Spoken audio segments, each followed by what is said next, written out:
আমি প্রথমেই দেখতে চেয়েছি মুসা আলাইহিস সালামকে যেখানে কষ্ট দেওয়া হয়েছে সেটা কোথায়, তাকে যে জায়গা থেকে ফালায় দেওয়া হয়েছিল সেই জায়গাটা কোথায়। আমাকে সেই সব জায়গা দেখানো হয়েছে যেখানে তার মা হযরত মুসা আলাইহিস সালামকে ছেড়ে দিয়েছিল বাক্সবন্দি করে, বাক্সের মধ্যে বন্দি। আল্লাহ তাকে বলেছেন, মাকে বলেছেন, তুমি মুসার মা, তুমি তোমার বাচ্চাকে বাক্সের মধ্যে বন্দি করে এখান থেকে ফেলে দাও। কারণ ফেরাউন বলেছে যে এই জাতির কোন পুরুষ সন্তানকে আমি বাঁচায় রাখবো না, যেটা হবে সে আমার শত্রু হবে, সব মেরে ফেলো আর মেয়েগুলিকে বাঁচায় রাখো। এটা হলো ফেরাউনের ইচ্ছা, কোন পুরুষ সন্তান বাঁচতে দেবে না। আর আল্লাহর ইচ্ছা মুসা আলাইহিস সালামকে আল্লাহ ওর জমিনে পাঠাবেন। কার ইচ্ছা কার্যকরী হবে? আল্লাহ তাআলা মুসা আলাইহিস সালামকে বানায় ফেললেন। এখন বাঁচবে কেমনে? তারে তো মেরে ফেলবে ফেরাউন। দেখেন অবস্থা। আল্লাহ তাআলা বললেন বাক্সবন্দি করে তারে নদীতে ছেড়ে দাও। মায়ের কয়েকটা কন্যা সন্তান হয়েছে, প্রথম ছেলে মুসা আলাইহিস সালাম, তাকে বাক্সবন্দি করে আল্লাহর হুকুমে নদীতে ফেলে দিলেন। মা কাঁদতেছে, কাটা কবুতরের মতো ছটফট করছে। কলিজার টুকরা সন্তান নদীতে ভাসায় দেওয়া মায়ের জন্য কি অবস্থা বুঝতেই পারে। নদীর স্রোতে ভেসে যাচ্ছে আর তার বোন নদীর পার দিয়ে যাচ্ছে, বাক্স যায় কই। ঘটনা কোরআন শরীফে আল্লাহ উল্লেখ করেছেন, আর সেই জায়গাটা আল্লাহ আমাকে দেখার তৌফিক দিয়েছেন। ভাসতে ভাসতে এই বাক্স গিয়ে থামলো ঠিক সেইখানে যেখানে ফেরাউন আর আসিয়া দুজনে বসে পড়ন্ত বেলায় নীল দরিয়ার দৃশ্য দেখতেছে, বাতাস খাচ্ছে, ঢেউয়ের তাল দেখতেছে। বাক্স এসে সেখানে থেমে গেল। ফেরাউন আশ্চর্য হলো, বাক্স এসে থামলো এখানে, দেখো বাক্সে আছে কি, উঠাও বাক্স। বাক্স উঠানো হলো, খুলে দেখে গোলাপের পাপড়ির মতো চেহারা সুন্দর একটি বাচ্চা। ফেরাউন বলছে, এই তো আমার দুশ্মন, তরবারি আনো, হত্যা করো, আমার দুশ্মন পেয়ে গেছে। হযরতে আসিয়া বলছেন, ফেরাউন তুমি খোদা না বেহুদা? এই ছোট্ট বাচ্চা তোমার শত্রু, কি বলো তুমি?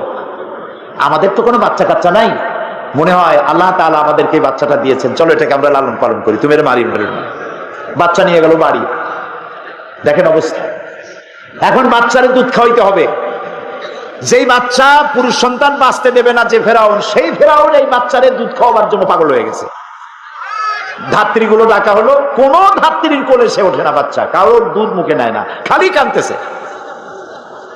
আল্লাহ রাব্বুল আলামিন পরবর্তী সময় হযরত মুসা আলাইহিস সালামকে বলেছেন, মুসা ফেরাউনের ঘরে তুমি কাঁদতেছো আর তোমার মা তোমাকে না পায়া কাঁদতেছে, আমি রহমানুর রহিম এটাকে সহ্য করতে পারি নাই।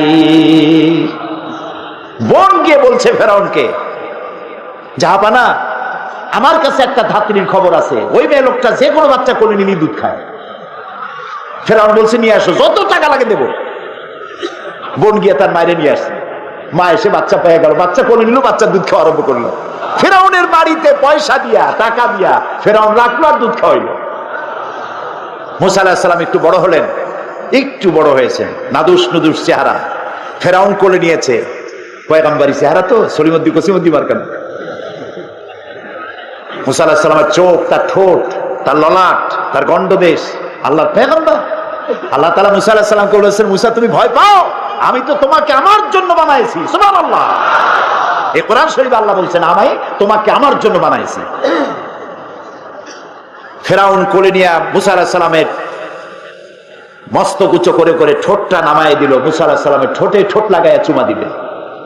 যেই না ঠোঁটের কাছে ঠোঁট নিয়ে আসে, মুসা আলাইহিস সালাম ঠাস করে এক চড় মেরেছে ফেরাউনের গায়ে।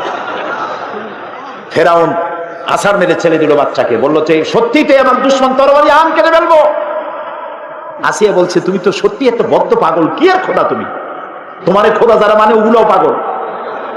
এই বাচ্চা মানুষ সোনাও চেনে, আগুনের টুকরাও চেনে না, তুমি আন্দাজে তারে মারি ফেলবা। ফেরাউন বলছে, আচ্ছা ঠিক আছে, সোনাও চেনে না, সোনার পিণ্ডও চেনে না, আগুনের টুকরাও চেনে না, স্বর্ণ আনো, আগুনের টুকরা আনো। যদি সোনায় হাত দেয়, আগুনে হাত না দেয়, তাহলে বুঝবো বুদ্ধি আছে। আর যদি আগুনে হাত না দেয় তাহলে বুঝবো যে ঠিকই, আগুনে যদি হাত দেয় তাহলে বুঝবো যে বাচ্চা মানুষ বোঝে নেই। স্বর্ণের টুকরা আনা হলো, আগুনের টুকরা আনা হলো।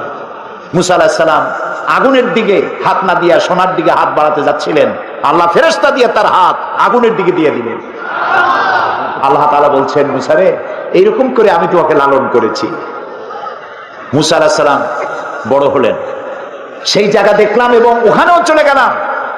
প্রায় 450 কিলোমিটার পাড়ি দিয়ে সেই জায়গায় গিয়ে উপস্থিত হলাম যেখানে মুসা আলাইহিস সালাম মাদায়েন থেকে ফিরেছেন। 10 বছর পর ফিরেছেন বউ বাচ্চার সাথে, শোয়েব আলাইহিস সালামের মেয়ে, শোয়েব আলাইহিস সালাম তার শ্বশুর। ফিরেছেন, ফেরার পথে ঠান্ডায় পড়েছেন, প্রচন্ড ঠান্ডা। এই ঠান্ডার ভেতরে তিনি তার স্ত্রী ছেলে মেয়েকে বসায় রেখেছেন এবং সেখানে আল্লাহ তাআলা বলছেন, হযরত মুসা আলাইহিস সালাম তার পরিবর্গকে বললেন যে অন্ধকারে পড়ে গেলাম, এখন যাব কোথায়? দূরে আগুন দেখা যায় একটা গাছে।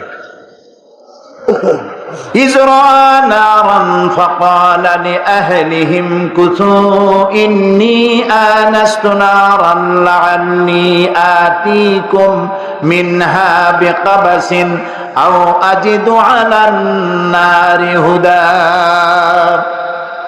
তিনি যেটাকে আগুন দেখে মনে করেছিলেন যেটা আগুন, তিনি বললেন তোমরা অপেক্ষা করো, আমি আগুনের কাছে যাই, হয় আগুন আনবো আর না হয় আমাদের আল্লাহ, আমি একটা রাস্তা পেয়ে যাব কোন পথে আমরা যাব। ফালাম্মা তাহা নুদিয়া ইয়া মূসা ইন্নী আনা রাব্বুক ফাখলা'না আলাইক। আগুনের কাছাকাছি তিনি যখন হয়েছেন, আগুনের ভিতর থেকে আওয়াজ এলো, এটা আগুন টাগুন কিচ্ছু না, ইন্নী আনা রাব্বুক, আমি তোমার রব, আমি তোমার আল্লাহ। ফাখলা'না আলাইক, জুতা খুলে আসো, ইন্নাকা বিল ওয়াদিল মুকাদ্দাসি তুয়া, তুমি তো পবিত্র উপত্যকায় পৌঁছে গেছো। ওয়াদি আরবিতে বলা হয় ওয়াদি, বাংলায় বলা হয় উপত্যকা। দুই পাহাড়ের মাঝখানে সমতল জায়গাকে উপত্যকা বলা হয়। আমরা সেখানে গেলাম, উপত্যকায় ওয়াদি মুকাদ্দাসে যাওয়ার আগে আমার এই আয়াত মনে পড়েছে। আল্লাহ তাআলা বলছেন ফাখলা'না আলাইক ইন্নাকা বিল ওয়াদিল মুকাদ্দাসি তুয়া। মুসা আলাইহিস সালামকে আল্লাহ বলছেন জুতা খোলো, আমি ভর চটে জুতা আগেই খুলে ফেলেছি।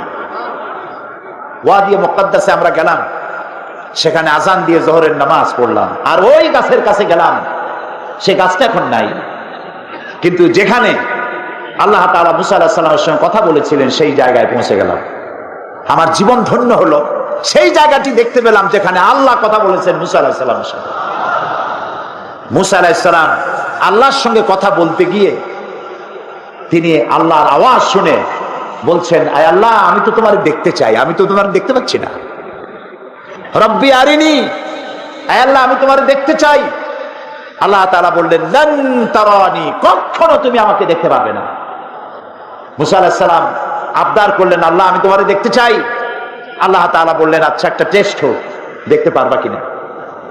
আল্লাহ তাআলা পাহাড়ের উপরে তার তাজাল্লি, 70,000 পর্দার আড়াল থেকে আল্লাহ তাআলা তার তাজাল্লি নূর বর্ষণ করলেন পাহাড়ের উপরে। মুসা আলাইহিস সালাম শুধু, এই কোরআন শরীফে আল্লাহ বলছেন, মুসা আলাইহিস সালাম শুধু এক পলক দেখে আল্লাহু আকবার বলে চিৎকার মেরে বেহুশ হয়ে পড়ে গেলেন। পাশেই তুর পাহাড়, তুরের উপরে আল্লাহ তাআলা একটা সূরা নাযিল করেছেন, ওয়াতিন ওয়াজ জাইতুন ওয়া তুরি সিনিন। তুরের আল্লাহ তাআলা কসম করেছেন, যেই পাহাড়ে উঠলে পরে আকাশের মেঘ ধরা যায়, এত উঁচা পাহাড়।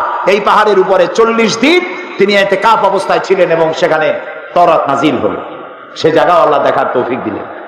এরপরে মুসা আলাইহিস সালামের সঙ্গে সংগ্রাম ছিল যেই ফেরাউন, সেই ফেরাউনকে দেখার ইচ্ছা হলো আমার, যে শয়তানটার একটু দেখি। 40 পাউন্ড জাদুঘরে ঢুকতে লাগে, শয়তান তালাশ করতেছি, পাই না। জিজ্ঞেস করলাম যে আসল শয়তানটা কই? বললো সে তো দোতলায়। ওইটারে দেখতে গেলে আরো 40 পাউন্ড দরকার। সে পয়সাও দিলাম দেখার জন্য। উপরে যখন গেছি যায় দেখি এরকম একটা বড় বাক্স, গ্লাসের বক্স, এর ভিতরে মিস্টার ফেরাউন চিতই শুয়ে আছে। ওই জায়গাও দেখেছি যেখান থেকে ফেরাউন মুসা আলাইহিস সালামকে তাড়া করেছিল, আর দরিয়া ফেরে রাস্তা হয়ে গেল যেখান থেকে মুসা আলাইহিস সালাম হেঁটে গিয়েছিলেন। 3 দিক থেকে ফেরাউনের শত্রুরা, ফেরাউন 3 দিক থেকে আক্রমণ করেছে, পালাবার রাস্তা নাই।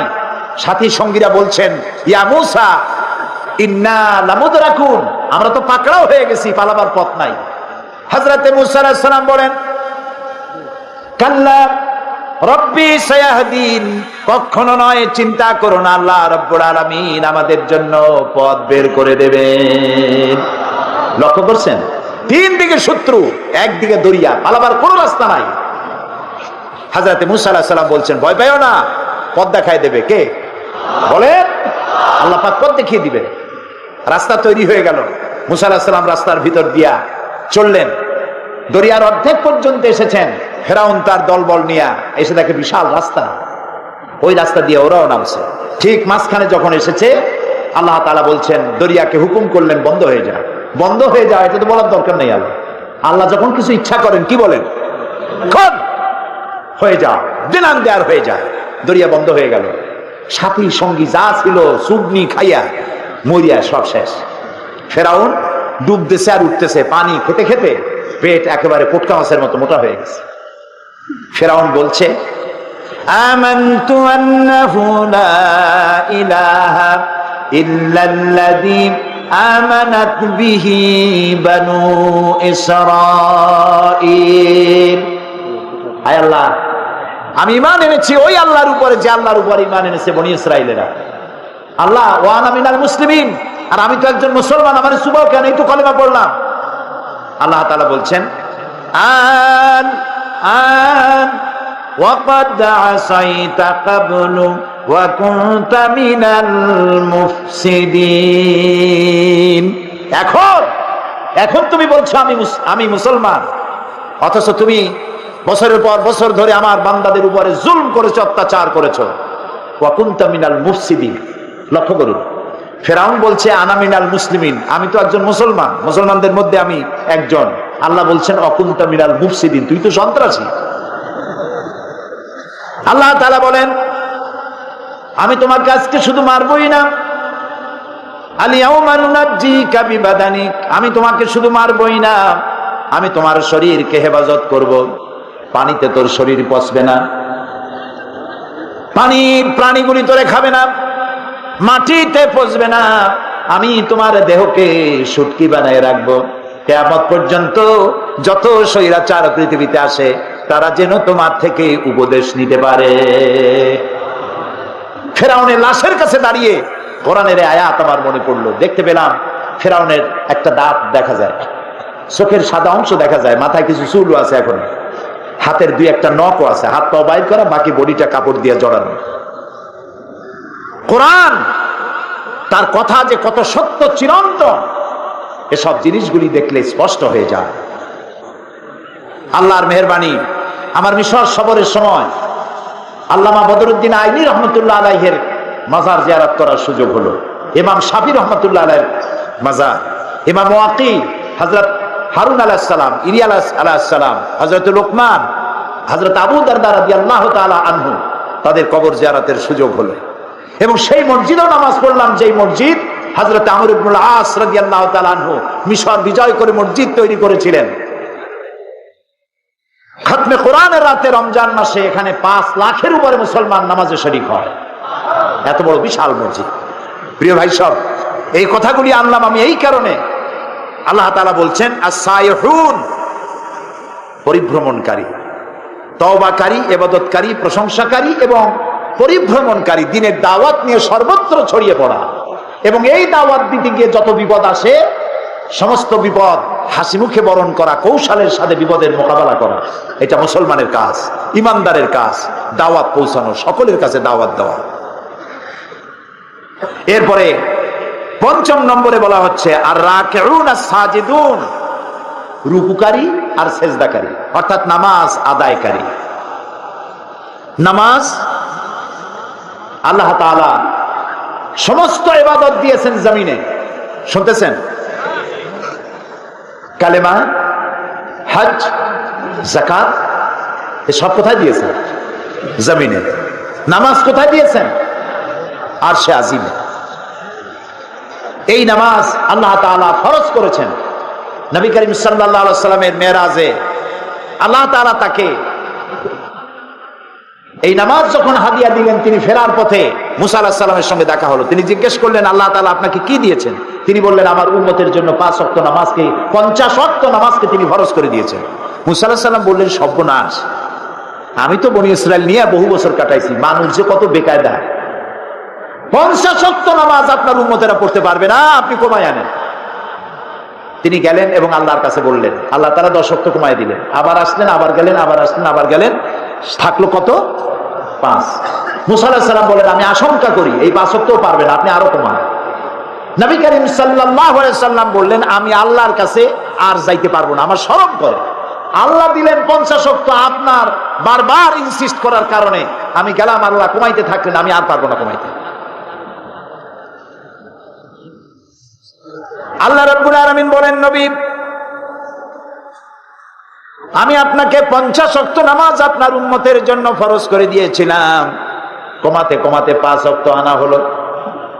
যেহেতু আমি আল্লাহ বলেছি 50 ওয়াক্ত, আপনার উম্মতেরা যারা 5 ওয়াক্ত নামাজ আদায় করবে, 50 ওয়াক্তের সওয়াব আমি আল্লাহ তাদের আমলনামায় দিয়ে দেব।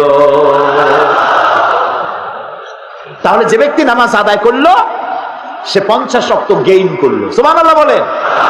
আর যে ব্যক্তি নামাজ পড়লো না সে কতটা লস করলো? 50 ওয়াক্ত লস করলো। এই নামাজকে আল্লাহ তাআলা ফরজ করেছেন। মেয়ে লোকের জন্য প্রতি মাসে একটা কনসেশন আছে নামাজের, আল্লাহ মাফ করে দিয়েছেন।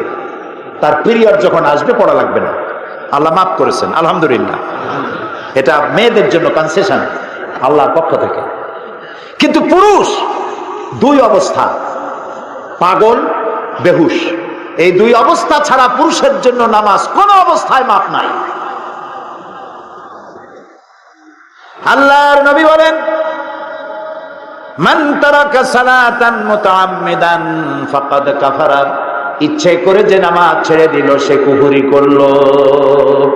নাউজুবিল্লাহ। রাসূলকে জিজ্ঞাসা করা হয়েছে, আল্লাহর বান্দা এবং কাফের দুটোর মধ্যে পার্থক্য কি?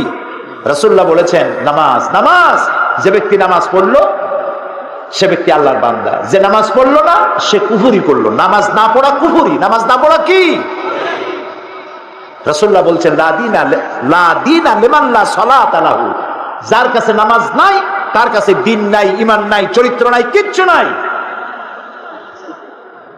প্রিয় বগুড়াবাসী, প্রিয় উপস্থিতি, ভাই এবং বোনেরা, আল্লাহর নবী বলেছেন, যে ব্যক্তি নামাজ আদায় করে না, ইচ্ছে করে নামাজ ছাড়ে, আল্লাহ এবং রাসূলের সাথে তার কোনো সম্পর্ক থাকে না। সমস্ত সম্পর্ক আল্লাহ কাট করে দেন। আল্লাহ তার দিকে রহমতের নজরে তাকান না। কিয়ামতের দিন আল্লাহ তাআলা রহমতের নজরে তাকাবেন তো নাই। প্রথম প্রশ্ন করবেন বান্দাকে নামাজের কথা। প্রথম প্রশ্ন কি হবে? নামাজ। আল্লাহ তাআলা বলবেন, এই কোরআন শরীফে আছে, আল্লাহ তাআলা বলবেন, আমারে সেজদা দাও, এ হাসরবাসীরা আমারে সেজদা দাও। আল্লাহ তাআলা কোরআন শরীফে বলছেন, শুধুমাত্র নামাজিরা সেজদা দিতে পারবে, আর কেউ সেজদা দিতে পারবে না। পার্থক্যটা তখনই ধরা পড়বে, কারা কাফের, কারা মুসলমান। নামাজ, নামাজ। আচ্ছা বলুন তো, শয়তান আল্লাহর কয়টা হুকুম লঙ্ঘন করেছিল? বলেন। মাত্র একটি। 5 ওয়াক্ত নামাজের মধ্যে আল্লাহর হুকুম কয়টা? ফরজ কয়টা? 17টা। বলেন কয়টা? যে ব্যক্তি 24 ঘন্টায় 5 ওয়াক্ত নামাজকে ছেড়ে দিল, সে আল্লাহর কয়টা হুকুম নষ্ট করলো? শয়তান ওরে দেখে দূরের থেকে সেলুট মারে, বলে, বাবা তুমি আমার থেকেও বড়, আমি মাত্র একটা হুকুম লঙ্ঘন করে শয়তান হয়ে গেছি, তুমি দৈনিক 17টা হুকুম ভঙ্গ করো, তুমি তো শয়তানের বাপ না, শয়তানের দাদা। ট্রাকের পিছনে লেখা থাকে, বিপদমুক্ত দূরত্ব বজায় রেখে চলুন। দেখছেন না? শয়তান ও বেনামাজি থেকে বিপদমুক্ত দূরত্ব বজায় রেখে চলে। কোন সময় ওনার উপরে আল্লাহর গজব হয় তার ঠিক নেই। প্রিয় ভাই সাহেব, নামাজ, নামাজ। নবী করিম সাল্লাল্লাহু আলাইহি সাল্লাম তার জীবনের শেষ কথা যেটা ছিল সেটা হলো নামাজ, নামাজ, নামাজ। আমার উম্মতেরা নামাজ ছেড়ে দিও না। কোরআন শরীফের মধ্যে আল্লাহ তাআলা 82 জায়গায় বলেছেন নামাজ আদায় করে। কয় জায়গায় বলছেন? 82 জায়গায়। আমার আল্লাহ বলেছেন 82 জায়গায় নামাজ, নামাজ, নামাজ আদায় করে। এই নামাজ মানুষকে বিনয়ী করে, এই নামাজ মানুষকে নিজের ছোটত্ব প্রমাণ করে। আর আল্লাহ বড়। নামাজের সব জায়গায় উঠতে, বসতে, দাঁড়াতে কি বলতে হয়? আল্লাহু আকবার, আল্লাহু আকবার, আল্লাহু আকবার। মানে কি? আল্লাহ সর্বশ্রেষ্ঠ আর আমি তোমার গোলাম। মাথা নিচু আল্লাহ ছাড়া কারো সামনে করা যায় না। আপনাদের মনে আছে 1996-তে আমি যখন পার্লামেন্টে প্রথম গেলাম, আমি গিয়ে দেখলাম সেইখানে মন্ত্রী, এমপি গোষ্ঠী সুদ্ধা ভিতরে ঢুকতেছে মাথা নিচু করে, মাথা নিচু করে, ঠিক এইভাবে নিচু করে ঢোকে। আমি জিজ্ঞেস করলাম আমার পাশে যিনি বসা, ভাই আমি তো নতুন মানুষ, পার্লামেন্টে জীবনে আসি নাই। এই যে যারা ঢুকতেছে মন্ত্রী এমপি গোষ্ঠী শুদ্ধা রুকু দিয়া ঢোকে কেন? বলছে না রুকু না, এটা নিয়ম। আপনি তো বোঝেন না। আমি বুঝি না বলেই তো জিজ্ঞেস করতেছে। মাথা নিচু করে কেন? দেখেন আমাকে বই দিল, বইতে rules of procedure article number 267, ওখানে লেখা আছে পার্লামেন্টে ঢোকার সময় এবং বেরোবার সময় উভয় অবস্থায় স্পিকারকে সম্মান জানাবার উদ্দেশ্যে মাথা ঝুঁকাইয়া সম্মান প্রদর্শন করিতে হইবে। নাউযুবিল্লাহি মিন যালিক। আমার মাইন্ড স্ট্রাইক করলো। কিন্তু পার্লামেন্টে নতুন মানুষ কেমনে কথা কয় জানি না, কোন কথা বলবো আর বলবে বসেন, বেইজ্জতি কাণ্ড। আমার বুঝতে সময় লাগলো 2-3 দিন পার্লামেন্টে কি সব ধারা নিয়ে কথা বলা যায়। 3 দিনের মাথায় পয়েন্ট অফ অর্ডারে দাঁড়ালাম। 15 মিনিট বক্তব্য রেখেছি। হুমায়ুন রশিদ সাহেব তখন স্পিকার ছিলেন, তিনি মারা গেছেন, আল্লাহ তাকে রহম করুন। আমি তাকে বললাম রুলস অফ প্রসিডিওরের আর্টিকেল নাম্বার 267 এটি কোনো মুসলমান মানতে পারে না। মুসলমানের মাথা নত হবে কেবলমাত্র আল্লাহর সামনে, কোন মানুষের সামনে মাথা নত হতে পারে না। কোরআন আর হাদিস দিয়ে বুঝাইলাম। 15 মিনিট স্পিকার আমার দিকে তাকিয়ে থাকলেন। 15 মিনিট শেষ হওয়ার পর, বক্তব্য শেষ করার পর তিনি আমাকে বললেন, মৌলানা সাহেব আপনার বক্তব্যের সাথে আমি 100% একমত, কিন্তু আমি তো এইভাবে এটা বন্ধ করতে পারবো না। এই জন্য আপনাকে বিধি মোতাবেক নোটিশ দিতে হবে। নোটিশ কমিটিতে উঠবে, সেখানে আলোচনা হবে, সেখানে আলোচনা সিদ্ধান্ত যেটা হয় সেটা পার্লামেন্টে আসবে, তারপরে আমার রুলিং যাবে। আমি যথাবিহিত নোটিশ দিলাম, আলোচনা হলো। এই আলোচনার পর আমার নোটিশ নিয়ে তদানীন্তন সরকার ডিপ ফ্রিজের মধ্যে আটকাই দিল, আর বের হলো না 5 বছরে। আল্লাহ আবারও আমাকে নির্বাচিত করাইয়া পার্লামেন্টে ঢুকালেন, আর আমার টার্গেট ছিল এটা বন্ধ করতে হবে। এই পার্লামেন্টে এসে আমি আবার এই বিষয় উত্থাপন করলাম, নোটিশ দিলাম, মিটিং এ উঠলো, সিদ্ধান্ত হলো বর্তমান পার্লামেন্ট এটা অ্যাকসেপ্ট করেছে, কিয়ামত পর্যন্ত বাংলাদেশ পার্লামেন্টে আর স্পিকারের সামনে মাথা ঝুঁকাইতে হবে না।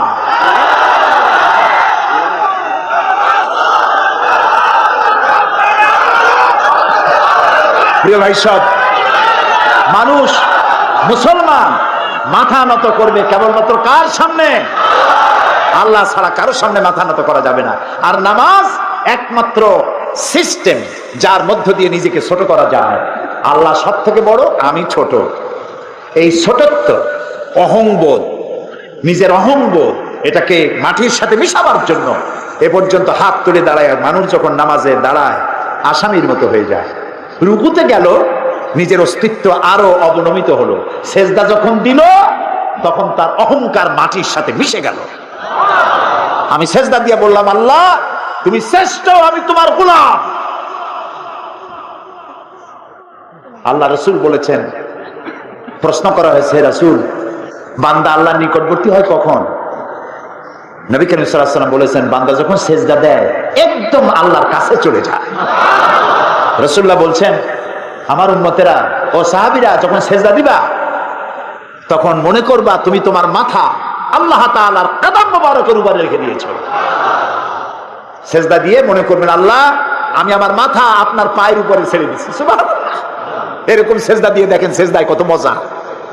দেখেন না, মানুষ বলে ভাই এমন কাজ আমার ছেলেতে করছে, আমার নাক কাটা গেছে। সত্যি কি নাক কাটছে নাকি? না, মর্যাদাহানি হয়েছে। আবার বলে আমার কপাল খুলে গেছে। কপাল কি খোলে টলে গেছে? আবার কপাল পুড়িয়ে গেছে। এর অর্থ কি? ভাগ্য। কপাল কিসের প্রতীক? ভাগ্যের প্রতীক না, মর্যাদার প্রতীক। কেউ যদি তার মর্যাদা বাড়াতে চায়, কেউ যদি তার ভাগ্য সুপ্রসন্ন করতে চায়, তাহলে প্রত্যেক দিন দৈনিক 5 বার মাটি নামক দাসখতের উপরে নাক আর কপাল নামক কলম দিয়া সই করতে হবে 5 বার, আল্লাহ আমি কেবলমাত্র তোমারই গোলাম, তুমি ছাড়া কার গোলাম নই। ফজরে একবার, জোহরে একবার, আসরে একবার, মাগরিবে একবার, আবার রাত্রে শুতে যাব তখনও আর একবার। সর্বত্র আল্লাহু আকবার, আল্লাহু আকবার বলেন সবে, আল্লাহু আকবার। সব ক্ষেত্রে আল্লাহু আকবার। পৃথিবীতে যখন আসছিলাম তখন কানে কি শুনেছি মনে আছে? মনে নাই, তবে আপনারা জানেন। আজানের প্রথম শব্দ কি? ইকামতের প্রথম শব্দ কি? নামাজের প্রথম শব্দ কি? জীবনের শেষ নামাজ সালাতুল জানাজা, প্রথম শব্দ কি? শেষ শব্দ কি? এর দ্বারা প্রমাণ হলো আমার জন্ম থেকে কবরে যাওয়া পর্যন্ত জীবনের প্রতিটি ক্ষেত্রে আমি গোলাম, আমাকে ঘোষণা করতে হবে আল্লাহু আকবার। খুব দুর্ভাগ্য আমার দেশের এরকম রাজনৈতিক দলও আছে যাদের মিছিলে মিটিংয়ে আল্লাহু আকবার শোনা যায় না, হাজারো স্লোগান দেয়, আল্লাহু আকবার বলে না। বগুড়া এরকম দল নাই। কি দুর্ভাগ্য! ওই দল যারা করেন একটু চিন্তা করা উচিত, নেতাদের জিজ্ঞান দরকার। নেতা সাহেব, আমি তো মুসলমানের বাচ্চা, আমার মা মুসলমান, বাপও মুসলমান, হাজারো স্লোগান দেই মানুষের নামে, দেশের নামে হাজারো স্লোগান দিতে পারি। এ কোন রাজনীতি যে আল্লাহু আকবার বলা যায় না? আল্লাহ তাআলা এই অভিশপ্ত রাজনীতির হাত থেকে আমার জাতিকে রক্ষা করুন।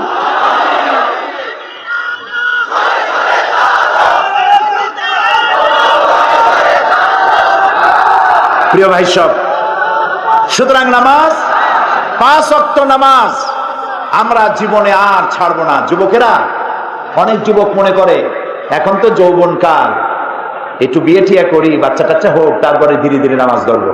তুমি যে বিয়ে করতে পারবা তার কোনো গ্যারান্টি আছে? তোমার যে বাচ্চা হবে তার কোনো গ্যারান্টি আছে? তুমি যে বুড়া হবা তার কোনো গ্যারান্টি আছে? বৈশাখ মাসে যখন ঝড় হয়, ঝড়ে শুধু পাকা আম পড়ে না, কাঁচা আমগুলোও পড়ে, ঠিক না? নিঃশ্বাসের কোনো বিশ্বাস নাই, আজ আছি কাল নাই, এই অবস্থা। এই যে কথাগুলি শুনলাম, আল্লাহ যেন আজকেই এশার নামাজ যারা পড়ে নাই, আজকে থেকেই যেন এশা থেকে নামাজ শুরু করতে পারি, আল্লাহ যেন তৌফিক দেয়, বলেন আমিন। প্রিয় মুসলমান ভাইরা, নামাজ যে পড়বেন না, মুসলমান দাবি করার তার কোনো হক নাই। নিজেকে মোমেনও দাবি করতে পারবেন না, মুসলমানও দাবি করতে পারবেন না। নামাজ পড়তে হবে, নামাজ নামাজ। আপনি অফিসার, নামাজ পড়েন। আপনি মন্ত্রী, নামাজ পড়েন। আপনি এমপি, নামাজ পড়ুন। চেয়ারম্যান, নামাজ পড়ুন। ছাত্র, শিক্ষক, মেয়ে লোক, পুরুষ লোক, মুসলমান, নামাজ নামাজ। নামাজ হয়ে গেছে, দোকান বন্ধ করে দাও। মক্কা শরীফ, মদিনা শরীফ যায় দেখেন, যখনই আজান হয়ে যায় সব দোকান বন্ধ করে দেয়। আর আমরা দোকান বন্ধ আমার দেশে করে না, যে দোকান বন্ধ করলে বেচা কিনে কম হয়ে যাবে। আরে ভাই, আল্লাহর নামাজ পড়তে যাচ্ছেন, কামাইতে বরকত দেওয়ার মালিক কে? আপনি নামাজের জন্য দোকান বন্ধ করে যে নামাজে গেলেন, এই যে সময়টা গেল, হতে তো পারে নামাজ পড়ে আসার পর একজন খরিদ্দার এমন পাবেন যাতে ওই সময় যত খরিদ্দার আসতো একজনে সব কিনে নিয়ে যাবে, হতে পারে না? এই জন্য আল্লাহকে সেজদা দেন বেশি করে, নামাজ ভুলবেন না। অফিসার হন, যেই হন, পুলিশ, বিডিআর, আর্মি, সরকারি ডিউটি যখন করবেন, নামাজ যদি কাজা হয়ে যায়, হতে পারে সরকারি কাজে ঘন্টার পর ঘন্টা ডিউটি পালন করছেন, নামাজ পড়তে পারেন না, যখনই আপনি সময় পেলেন তখনই নামাজটা আদায় করে নেন, নামাজ ভুলে যাবেন না। আচ্ছা, আজকে কি আমরা এই ওয়াদা করতে পারবো যে জীবনে আর নামাজ ছাড়বো না? পারবো? যারা পারবেন কেবলমাত্র তারাই দুটি হাত উঁচু করুন, বলেন ইয়া আল্লাহ, তোমার পবিত্র নামে শপথ করি, কসম করি, ওয়াদা করি, যতদিন পর্যন্ত মালাকুল মউত আমার মাথার কাছে না আসতেছে ততদিন পর্যন্ত ফরজ নামাজ, ফরজ রোজা আর ছেড়ে দেব না, আর ছেড়ে দেব না, আর ছেড়ে দেব না। আয় আল্লাহ, আমার মৃত্যু পর্যন্ত আমার এই ওয়াদা আমাকে পালন করার তৌফিক দাও, আমিন ইয়া রাব্বাল আলামিন। হাত নামান। আমি কি জোর করে হাত তুলেছি? আপনারা হাত তুলেছেন, ঠিক না? দেখলেন কে? সাক্ষী কে? এবার কিন্তু বিপদে পড়ে গেছে। আল্লাহ তাআলা যারা হাত তুললো, আমি মুসাফিরের দোয়া কবুল হয়, রাসূলুল্লাহ বলেছেন। আমি দোয়া করি সকলকে নিয়ে, আল্লাহ আজকে যারা হাত তুললেন, জীবনের অতীতের ভুল তাদের মাফ করে দাও, এবং ভবিষ্যতে এক ওয়াক্ত নামাজ যেন কেউ ছেড়ে না দেয়, সবাইকে নামাজ আদায় করার তৌফিক দান করো। এই জাতি যদি নামাজি হয়, আল্লাহর রহমত বৃষ্টির মতো নাজিল হতে থাকবে। আল্লাহ রাব্বুল আলামিন বলেন, ওয়ালাউ আন্না হালাল কুরআ আমানু ওয়াত্তাকাউ লাফাতাহনা আলাইহিম বারাকাতিম মিনাস সামাই ওয়াল আরদ